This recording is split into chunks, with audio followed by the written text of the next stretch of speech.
Hello team, welcome to another ATP Geopolitics video with myself, Jonathan MS Pearce. It's Ukraine War breaking news update. I was just about to do my mapping video and this popped up, and it is important enough to warrant its own separate breaking news video. So there could be good news for a bipartisan agreement on financial aid or military aid to Ukraine from the US. So Speaker Johnson has signaled a shift on Ukraine to GOP senators, Republican senators. This is from The Hill, fresh off the press. So Speaker Mike Johnson has told Republican senators Wednesday to expect the House to send them legislation to help Ukraine, but cautioned that what comes down to the House will look substantially different than the $95 billion financial aid package the Senate passed last month. Johnson tried to reassure frustrated GOP senators who asked him about funding for Ukraine during a question and answer session at the annual Senate Republican retreat that was held at the Library of Congress. Johnson told senators that the House will send a Ukraine aid package to the Senate, but floated the idea of making it a loan and or lend-lease program to US taxpayers would not be shelling out tens of billions of dollars without any expectation of getting a return, according to senators who participated in the discussion. This could be coming off the back of two discharge petitions being,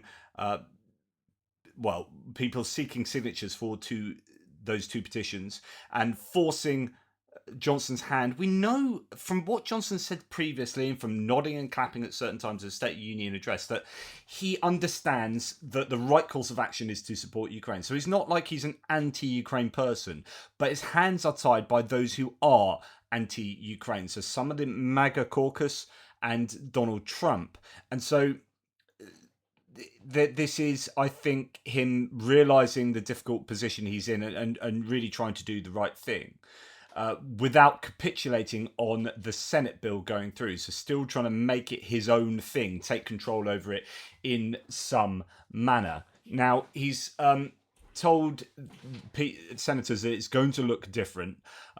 Also talked about including something similar to the Repo for Ukrainians Act, somewhat sponsored by Representative Michael McCaul, a Republican from Texas. So McCaul's been a really big proponent of Ukraine aid and a supporter of Ukraine, and he's getting really frustrated with the impasse in Congress. So that would authorize a confiscation of Russian sovereign assets and deposit the proceeds of liquidated property into a Ukraine support fund, senators said.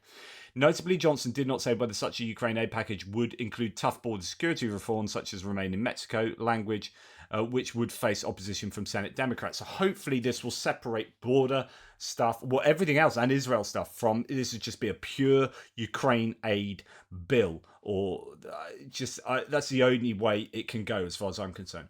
Johnson gave Republican senators a pathway for helping Ukraine a day after he came under pressure from Senate Republican leader Mitch McConnell, the Kentucky senator, who's I talked about this morning. I think that's really significant that he's putting pressure on and being quite overt about it. So he's to bring the Senate-passed package funding Ukraine, Israel, and Taiwan to the House floor. So McConnell's been pressuring Johnson to bring the Senate-passed one to the House floor, but instead he's going to turn it into a new sort of or adapted bill. Quote, I did get the sense that the appropriations bills were taken care of and that they would turn to that, and that there have been a number of suggestions. In other words, they've stopped the government shutdown with the appropriations bill, so it looks like they can move on to dealing with Ukraine. One has to do with the forfeiture, basically, of $300 billion in Russian assets, which I think is a great idea, said Senator John Cornyn, a Republican of Texas, one of 22 Republican senators who voted for the Senate Emergency Foreign Aid Bill package last month.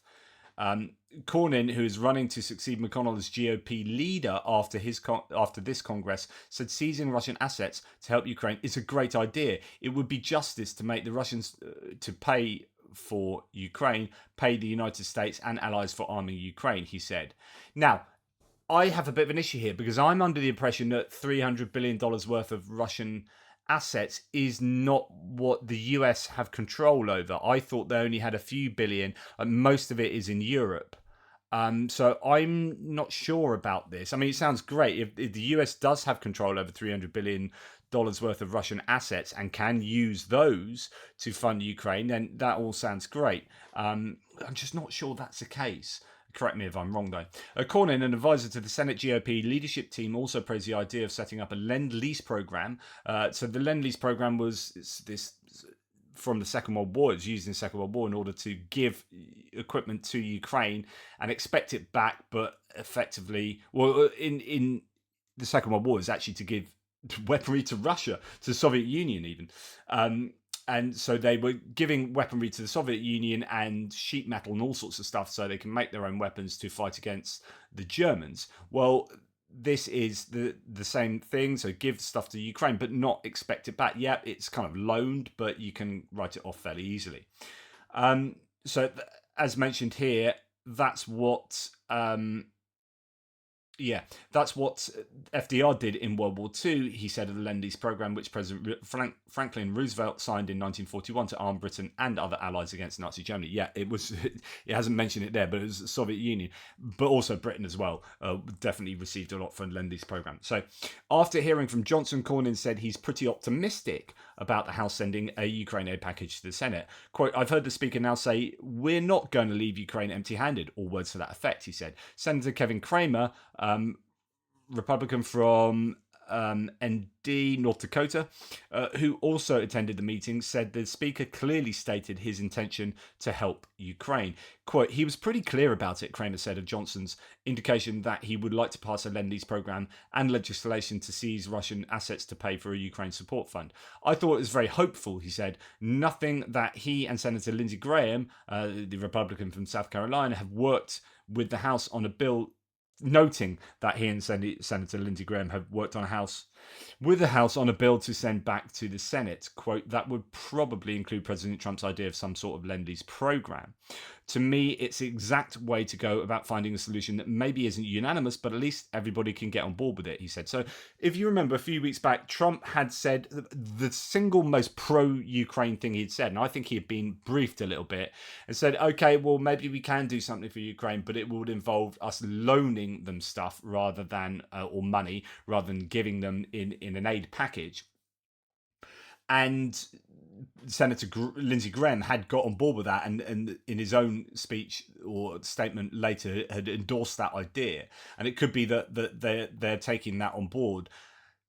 Johnson's evidently been thinking about this. Hasn't come out of nothing. So there will have been meetings, which means they are trying, or he is trying to get something done.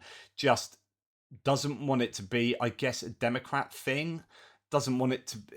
It's so frustrating. It's like, just get that bill passed. But instead of doing that, is going to delay matters because they're going to have to take it back and then vote on it. But you know, if it means something passes rather than nothing, then obviously that's good. But anyway, to return to who is speaking here, Johnson told reporters, he said House Republicans are processing through all the various options right now and cautions that whatever the House passes may not look exactly like the Senate supplemental. Graham said a Lend-Lease program would help Ukraine stop Russian gains on the battlefield. Quote, I think it's an elegant solution, particularly with the Repo Act, where you can take oligarchs' assets, he said. I think that it is a sweet spot because if you're for helping Ukraine, are you really going to say no to a loan? Graham emphasised any loan to Ukraine would be waivable and would not charge interest. Quote, I'm optimistic. I've never been more optimistic, he said, citing Johnson's comments. And later on, some Republican senators are sceptical of the loan idea, however, warning that would put more financial strain on Ukraine at a time when the country's forces are losing momentum in the war, and it would take weeks longer to craft the policy details of a Lend-Lease program. And that's the problem, that it will necessarily delay matters. Right, rather than just pass the deal that's there, ready to go, get it done, it's going to be right, okay, we will do something, but it's going back to the drawing board. Quote, I'll consider any option that's put out there. I think a loan would impose a further burden on Ukraine right now at a time when they don't need it. But if that's what it takes to get aid through, I'll be willing to consider, said Senator Susan Collins, Republican from Maine, the vice chair of the Senate Appropriations Committee, who took a leading role in crafting this Senate package. Quote, I think that the bill we passed is a much better approach, she said. And I agree with Susan Collins, not something I always do, but she is saying that the Senate bill is a better bill, and it almost certainly will be. Quote, I understand that the House wants to leave its own mark on the bill. That's totally appropriate, but I just wish they'd move on the supplemental. I'm really worried that the Ukrainians are running out of ammunition, and I think that's why they've had the battlefield setbacks recently, she said. Absolutely right.